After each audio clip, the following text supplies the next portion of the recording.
Bueno, para arrancar esta exploración me gustaría que comenzáramos con una predicción asombrosa. Y, a ver, lo curioso es que no viene de un profeta de la antigüedad con túnica. Ya, no. Viene de un científico, ¿verdad? Exacto. Viene de un biólogo del siglo XIX. Hablamos del año 1890. T.H. Huxley, que, fíjate, era íntimo amigo de Charles Darwin, hizo una observación que resulta bastante inquietante hoy en día. Totalmente. Dijo que llegaría un momento en que la fe y las creencias se divorciarían por completo de los hechos objetivos. Predijo que, en el futuro, la gente simplemente crearía su propia verdad basándose puramente en sus sentimientos personales. Dándoles igual si esa creencia estaba respaldada por la realidad o no. Exactamente. Y a ver, si miramos nuestra cultura actual, da la sensación de que Huxley dio en el clavo. Hoy en día parece que la sociedad separa el mundo en dos cajas herméticas. Por un lado, los hechos científicos y públicos, lo irrefutable. Ajá. Y por otro lado, los valores privados y la fe, que se consideran simples preferencias subjetivas, casi como elegir tu sabor de helado favorito. Y ese es precisamente el dilema central que abordé y texto que vamos a desgranar en nuestra inmersión de hoy. El libro se titula 7 razones por las que puedes confiar en la Biblia, escrito por Erwin W. Lutzer. Un libro con bastante miga. Sí, mucha. El autor argumenta que esta división tan estricta entre hechos objetivos y valores privados es en el fondo profundamente perjudicial. Según la tesis de Lutzer, si las escrituras no se basan en hechos comprobables, lógicos e históricos, entonces todo el andamiaje del cristianismo pierde su fundamento por completo. Claro, no se sostiene. Eso es. Plantea que la religión no puede ser solo una cuestión de mi verdad o tu verdad. Para tener peso real, dice el autor, debe estar anclada en una realidad histórica y objetiva. Vale, vamos a desgranar esto. La misión de nuestro análisis de hoy es sumergirnos de lleno en las páginas de este libro. Vamos a poner sobre la mesa los argumentos lógicos, históricos, proféticos y científicos que Lutzer expone para defender, la fiabilidad del texto bíblico. Una tarea intensa. Sí, pero antes de meternos en harina, creo que es vital dejar muy clara nuestra postura. En este análisis a fondo nos ponemos el traje de analistas imparciales. Fundamental aclarar eso. Sí, porque nuestro objetivo aquí no es respaldar ni refutar las creencias religiosas, teológicas o políticas que presenta el libro. Simplemente vamos a exponer y examinar los argumentos del autor para que quienes nos escuchan puedan comprender fielmente los conceptos del texto original. No tomamos ningún mando, somos simples guías en este recorrido analítico. Lo fascinante aquí es cómo el autor aborda, antes que nada, ese tremendo obstáculo cultural de la posmodernidad. Vivimos en un entorno donde esa afirmación de, eso será verdad para ti, pero no para mí, es el pan de cada día. Totalmente. Es la frase estrella hoy en día. En un contexto así, reclamar que existe una verdad absoluta resulta casi escandaloso para algunos. Lutzer sostiene que para recuperar un lugar en el debate público racional hay que derribar esa falsa dicotomía entre lo secular y lo sagrado.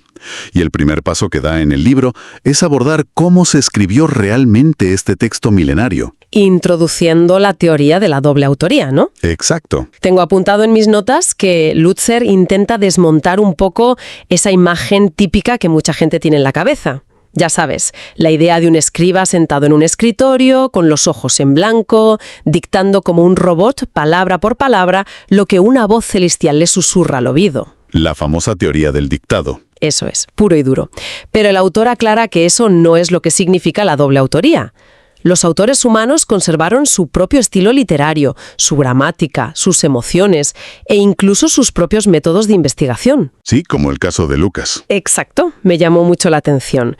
Lucas era médico y comienza su texto diciendo claramente que investigó todo con sumo cuidado antes de ponerse a escribir. Es una distinción crucial. Lutzer recurre a un concepto teológico que ya se conoce bien, que es la doble naturaleza de Cristo, y lo aplica directamente a la escritura del texto. Ajá. La teología cristiana histórica sostiene que Jesús era totalmente humano y al mismo tiempo totalmente divino, sin que una naturaleza anulara a la otra. Pues bien, Lutzer argumenta que la Biblia debe verse bajo esa misma lente, como un libro 100% humano y 100% divino. O sea, que la imperfección del que escribe no arruina el mensaje. Precisamente. La premisa es que la imperfección inherente a los escritores humanos no impide que, bajo supervisión divina, produzcan un mensaje infalible. Un ser humano falible puede escribir una frase totalmente libre de errores, como redactar que el agua hierve a 100 grados. Claro. La humanidad evidente del texto, con sus diferentes estilos, no destruye su presunto origen divino, según el autor. Pero a ver, me pongo un momento en el lugar del escéptico. Decir que el texto es verdad simplemente porque el propio texto lo afirma dentro de sus páginas choca un poco. Parece un razonamiento circular de manual. Desde luego, a simple vista lo parece. Es que si alguien se me acerca y me dice, oye, soy la persona más honesta del mundo, y sé que es verdad, porque te lo digo yo levantaría una ceja inmediatamente. ¿Cómo defiende el autor que debamos creer a un libro solo porque dice estar inspirado divinamente tantas veces? Luther anticipa esa misma objeción porque sabe que es la primera crítica que surge. Para responder, utiliza una analogía legal muy ilustrativa. En un tribunal de justicia, cuando alguien se sienta en el banquillo de los acusados, la ley le permite testificar. ¿Se le da voz? Exacto. Se le da la oportunidad de dar su propia versión de los hechos. Obviamente, el juez no acepta su inocencia solo porque el acusado lo diga, pero tampoco se le amordaza. Su testimonio se escucha y luego se somete a un riguroso interrogatorio cruzado. Para ver si hay fisuras. Para ver si se sostiene, si hay coherencia interna en su historia y si las pruebas externas corroboran lo que dice. Luther pide exactamente ese mismo trato para la Biblia, que se le permita declarar primero y que luego sea interrogada sin piedad. Aquí es donde la cosa se pone realmente interesante, porque leyendo las notas sobre este interrogatorio de coherencia interna, los números tienen tela. Sí, los datos son abrumadores. Es que no estamos hablando de evaluar un solo libro escrito por un tipo en su casa durante un fin de semana. Es una biblioteca entera de 66 libros, redactada por unos 40 autores completamente distintos. Personas que no tenían nada que ver entre sí. Exacto. Tenemos a reyes, eruditos y líderes militares compartiendo estantería con pescadores, pastores y recaudadores de impuestos. Y a eso hay que sumarle la inmensa barrera temporal y geográfica. Esta colección se escribió a lo largo de unos 1500 años, desde 3 continentes diferentes, Asia, África y Europa, y utilizando 3 idiomas distintos. Madre mía, 1500 años. Muchos de estos autores jamás se conocieron en vida, vivieron en épocas radicalmente distintas, bajo diferentes imperios y en condiciones culturales extremas. Unos escribían desde la comodidad de palacios reales y otros desde la miseria de oscuras mazmorras romanas. Y a pesar de toda esa locura logística, de esa colisión de culturas y épocas, el autor subraya que el libro mantiene una asombrosa unidad temática. Eso es lo que él destaca como excepcional. Lutzer insiste en que no se lee como una antología de cuentos desconectados, sino como un relato con un único tema central inquebrantable, que es la redención de la humanidad y la figura de Cristo. Sí, afirma que desde los primeros capítulos hasta el final, las historias encajan con una precisión que desafía la probabilidad estadística. Pero si pasamos de ese análisis puramente literario a la comprobación de los hechos externos, el tribunal imaginario de Lutzer llama a su siguiente testigo clave, que es la arqueología. El escrutinio de los expertos. Exactamente. El autor menciona a esos académicos que solemos llamar minimalistas. Ya sabes, eruditos que parten de la base de que, si no hay una confirmación externa, contundente, una piedra o un documento ajeno a la Biblia, cualquier evento bíblico es puro mito. Si no lo veo, no lo creo, básicamente. Tal cual. Pero Lutzer argumenta que a lo largo de los siglos XIX y XX, la pala del arqueólogo ha resultado ser una aliada formidable del texto, refutando muchas de estas posturas. Estaba leyendo en mis apuntes un ejemplo de esto que me parece de película, lo de los hititas. Ah, sí, un caso clásico. Resulta que durante mucho tiempo los críticos decían, miren, la Biblia menciona constantemente a esta gran nación hitita, pero no hay ni un solo rastro arqueológico de ellos en toda la historia antigua. Es un cuento de hadas. Y parecía un argumento demoledor. Totalmente, pero luego a principios del siglo XX las cosas cambian drásticamente. ¿Qué pasó exactamente ahí? Lo que ocurrió fue uno de los grandes hitos de la arqueología moderna. El arqueólogo Hugo Winkler comenzó a excavar en Boğazköy, en lo que hoy es Turquía, y terminó descubriendo nada menos que la capital entera del imperio hitita. ¡Alucinante! Y no encontraron un par de vasijas rotas. Fue una biblioteca monumental con decenas de miles de tablillas de arcilla que documentaban sus tratados, sus leyes y su idioma. De la noche a la mañana, una nación entera que se consideraba inventada volvió a ocupar su lugar en los libros de historia. Menudo golpe sobre la mesa. Y veo que el libro también menciona casos similares en el Nuevo Testamento, con figuras muy concretas como Poncio Pilato o el censo de Quirinio. Así es. Hubo épocas en las que la Academia cuestionaba la existencia misma del gobernador romano Poncio Pilato. Decían que no había registros romanos que lo avalaran en ese cargo. ¿Y qué se encontró? Pues en la década de 1960 se descubrió la famosa piedra de Pilato en el Teatro de Cesarea. Era una inscripción que confirmaba sus títulos exactos y su existencia histórica. Lutzer usa estos ejemplos para destacar la precisión casi periodística con la que se detallaban los contextos políticos de la época. A ver, hay una parte en las notas que me genera mucha curiosidad. Lutzer aborda la comparación entre el relato del Génesis y otros mitos antiguos de la creación. Sí, un terreno muy debatido. Porque claro, cuando se descubrieron textos babilónicos antiquísimos, como la epopeya de Gilgamesh o el Enuma Elís, que también relatan historias de una gran inundación, muchos críticos levantaron la mano y dijeron, vaya, Moisés simplemente plagió a los babilonios. Es la conclusión rápida a la que llegaron muchos, sí. ¿Cómo le da la vuelta Lutzer a ese argumento? Pues es un giro analítico muy astuto. Lutzer observa cómo funcionan las tradiciones orales y escritas históricamente. Cuando las historias reales se transmiten y se corrompen a lo largo de los siglos, tienden a volverse más complejas, mitológicas y llenas de elementos extravagantes. Se exageran. Exacto. Los relatos babilónicos están repletos de dioses peleando a muerte, cortándose por la mitad y usando sangre de monstruos para crear humanos. En contraste, Lutzer señala que el relato del Génesis destaca por su pureza monoteísta, su sobriedad narrativa y su estructura lógica. Es mucho más contenido. Su conclusión es que el Génesis retiene la versión original y auténtica de eventos históricos reales, como la memoria de un diluvio catastrófico, mientras que las versiones babilónicas son simplemente distorsiones politeístas que se degradaron con el tiempo. Hablando de cosas que se conservan en el tiempo, tengo que sacar el tema de los rollos del Mar Muerto, porque la anécdota es fantástica. Es historia pura. Corre el año 1947. Un joven pastor beduino está buscando una cabra perdida por las colinas áridas de Qumrán. Lanza una piedra dentro de una cueva oscura y en lugar de espantar a un animal, escucha el sonido inconfundible de cerámica rompiéndose. El destino, ¿verdad? Literal. Entra a mirar y descubre unas vasijas de arcilla enormes. Y dentro hay rollos de cuero y papiro antiquísimos, ocultos allí por la secta de los esenios hace 2000 años. Esto tuvo que ser un terremoto para los académicos. Un auténtico seísmo académico. Hay que entender el contexto. Antes de ese hallazgo, los manuscritos hebreos completos más antiguos que teníamos del Antiguo Testamento databan del año 800 después de Cristo, el famoso texto masorético. Claro, había un hueco enorme de tiempo. Los críticos argumentaban con cierta lógica que durante ese milenio de silencio el texto seguramente se había alterado o corrompido drásticamente. Asumían que había sufrido el síndrome del teléfono escacharrado tras siglos de copias a mano. Y entonces desenrollan el gran rollo de Isaías encontrado en la cueva. Un rollo de 100 años antes de Cristo, 1000 años más antiguo. Y al compararlos, ¿qué pasa? El asombro fue mayúsculo.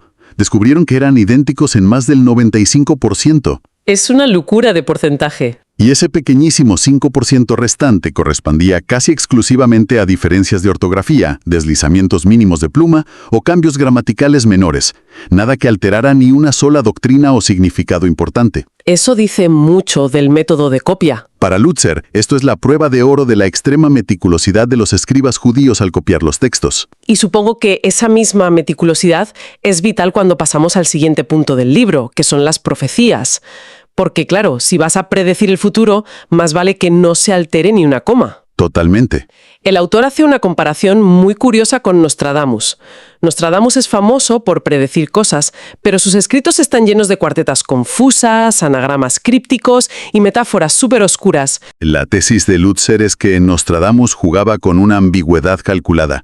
Sus intérpretes tienen que hacer verdaderos madavales lingüísticos y retorcer las palabras siempre a toro pasado, después de que el evento ya ha ocurrido, para encajarlo. Claro, es jugar sobre seguro. Si yo digo, un gran pájaro de hierro escupirá fuego sobre la ciudad triangular, pues le echas imaginación y lo encajas con cualquier guerra moderna. Exactamente. Pero Lutzer asegura que las profecías bíblicas juegan en otra liga, que son peligrosamente específicas. Tengo aquí el caso del rey persa Ciro. Ese es uno de los ejemplos más contundentes del libro.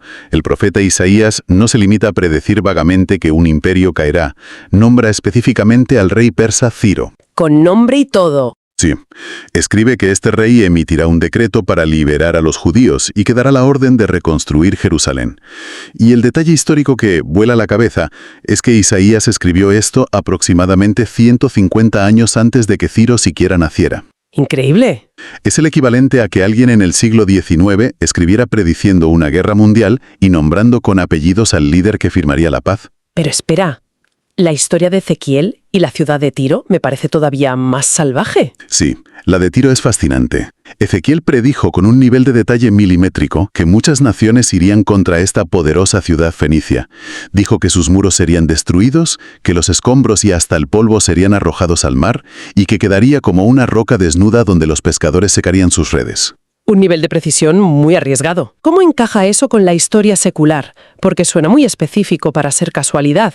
El cumplimiento histórico se dio en dos fases que parecen un guión de cine. Primero, el rey Nabucodonosor asedió y destruyó la ciudad continental. Sin embargo, los habitantes lograron escapar a una isla fortificada a casi 1 kilómetro de la costa. Ah, o sea que la ciudad sobrevivió en la isla. Exacto. Durante más de 2 siglos, esa isla fue inexpugnable. Parecía que la profecía había fracasado estrepitosamente, porque los escombros de la antigua ciudad seguían allí en tierra firme. Pero entonces llega Alejandro Magno en el año 333 a.C. Y Alejandro no era de los que aceptaban un no por respuesta. Para nada. La isla se niega a rendirse. Alejandro, frustrado por no tener una flota fuerte, toma una decisión de ingeniería militar sin precedentes. Ordena a sus tropas recoger absolutamente todos los restos de la ciudad antigua en el continente. Piedras, vigas, hasta raspar el polvo de la tierra. Madre mía. ¿Para qué? Para arrojarlos al mar y construir un puente terrestre gigantesco hasta la isla. Al hacer esto, cumplió literalmente la predicción de que los escombros serían arrojados al agua y la zona quedaría raspada como una roca. Y hoy en día, quienes la visitan ven redes de pescadores secándose allí. Telita con Alejandro Magno. Por cierto, con tanta profecía, me sorprende ver en las notas que Lutzer descarta categóricamente esas modas modernas como el código secreto de la Biblia, donde usan ordenadores para buscar mensajes ocultos. Sí, Lutzer es muy tajante con eso. Lo típico de que predecían asesinatos modernos y cosas así, advierte que esas tácticas de buscar secuencias de letras son meras manipulaciones matemáticas. Afirma que si aplicas esos algoritmos a la novela Moby Dick, también encontrarás predicciones. Para él, estos códigos distraen del verdadero mensaje claro y comprobable del texto. Entonces, ¿qué significa todo esto? Si juntamos historia, arqueología y profecía, todo empuja hacia el centro gravitacional del libro, que es la figura de Cristo. Ese es el punto culminante de su argumento. Las notas mencionan los esfuerzos de un grupo académico llamado el Seminario de Jesús. Me resulta curiosísimo su método. Se ve que se reunían y votaban literalmente sobre las palabras de Cristo usando cuentas de colores en una urna. Sí, un sistema un tanto particular. Roja significaba Jesús definitivamente dijo esto. Rosa probablemente lo dijo. Gris quizás no. Y negra es un invento posterior. Al final decidieron que la inmensa mayoría eran invenciones, separando al Jesús histórico del Cristo de la fe. Lutzer responde esta fragmentación con un argumento lógico directo. Sostiene que si alguien considera a Jesús como una figura de autoridad moral digna de respeto, entonces es imperativo observar cuál era la visión que el propio Jesús tenía sobre las Escrituras. Y según los evangelios, Jesús no las veía como simples fábulas. Para nada. Él validó de forma explícita las historias que la crítica moderna suele atacar. Sí, veo aquí que trató los relatos de Adán y Eva, Noé y el diluvio, e incluso lo de Jonás y el gran pez, como eventos históricos literales. No dijo, bueno, esto es una metáfora. Y al mismo tiempo afirmar que estaba ridículamente equivocado sobre las escrituras en las que basaba toda su vida. Claro, es una contradicción. Si conectamos esto con el panorama general, debemos plantearnos la pregunta que hace Lutzer. ¿Podrían los apóstoles haber inventado toda la figura mesiánica de Jesús? Según las notas, Lutzer afirma que eso era psicológica y culturalmente imposible en el siglo I. Así es. Demuestra que el Jesús retratado en los evangelios era la antítesis exacta del Mesías que los judíos de la época esperaban desesperadamente. Ellos anhelaban un guerrero político que expulsara a los romanos a espada. Y tuvieron a un carpintero pacífico que terminó crucificado. La ejecución más humillante posible. Y hay otro factor enorme, el estricto monoteísmo judío. La simple idea de adorar a un ser humano de carne y hueso era la blasfemia suprema. Algo castigado con la muerte. ¿Para qué un grupo de judíos ortodoxos empezaran de repente a adorar a su líder ejecutado como a Dios mismo y estuvieran dispuestos a ser asesinados por ello? Algo verdaderamente rompedor tuvo que suceder. Según Lutzer, solo la resurrección histórica tiene la magnitud para provocar ese giro radical. Todo esto nos lleva a la última frontera que explora el libro, la razón científica y los orígenes del universo. Un tema ineludible hoy en día. Lutzer propone que el primer verso de la Biblia, "En el principio creó Dios los cielos y la tierra", es como una navaja suiza filosófica. En una sola frase refuta al ateísmo, politeísmo, panteísmo y materialismo. Establece un inicio absoluto para el espacio y el tiempo. Fíjate que esto enlaza perfectamente con la cosmología moderna. Durante siglos, muchos científicos creían que el universo era estático y eterno. Pero el descubrimiento de la expansión del universo, la teoría del Big Bang, demostró que todo tuvo un comienzo definido.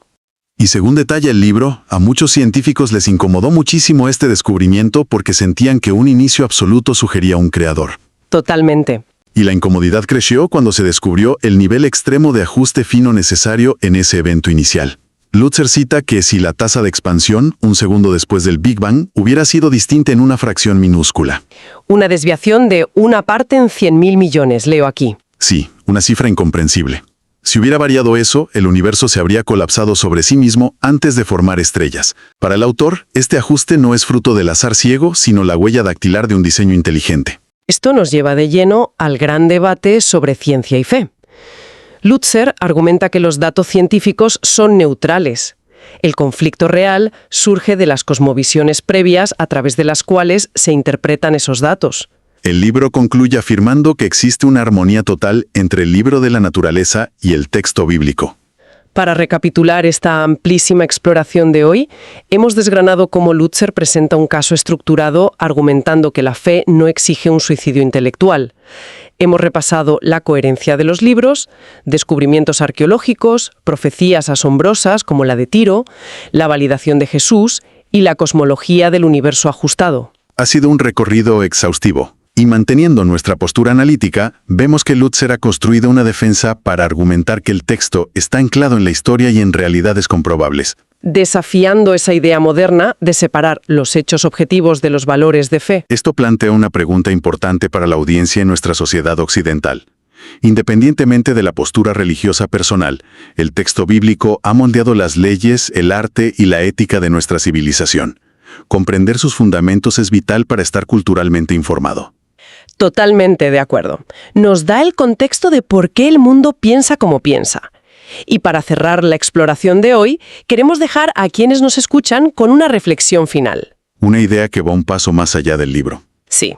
Antes hablábamos de la extrema devoción de esos antiguos escribas, tipos que pasaban toda su vida copiando textos, contando a mano cada sílaba, cada letra y cada espacio en blanco para asegurar que el mensaje se mantuviera inalterable durante miles de años. Estaban obsesionados con preservar la verdad a un coste personal altísimo. Y resulta profundamente paradójico contrastar esa devoción con nuestra era digital contemporánea.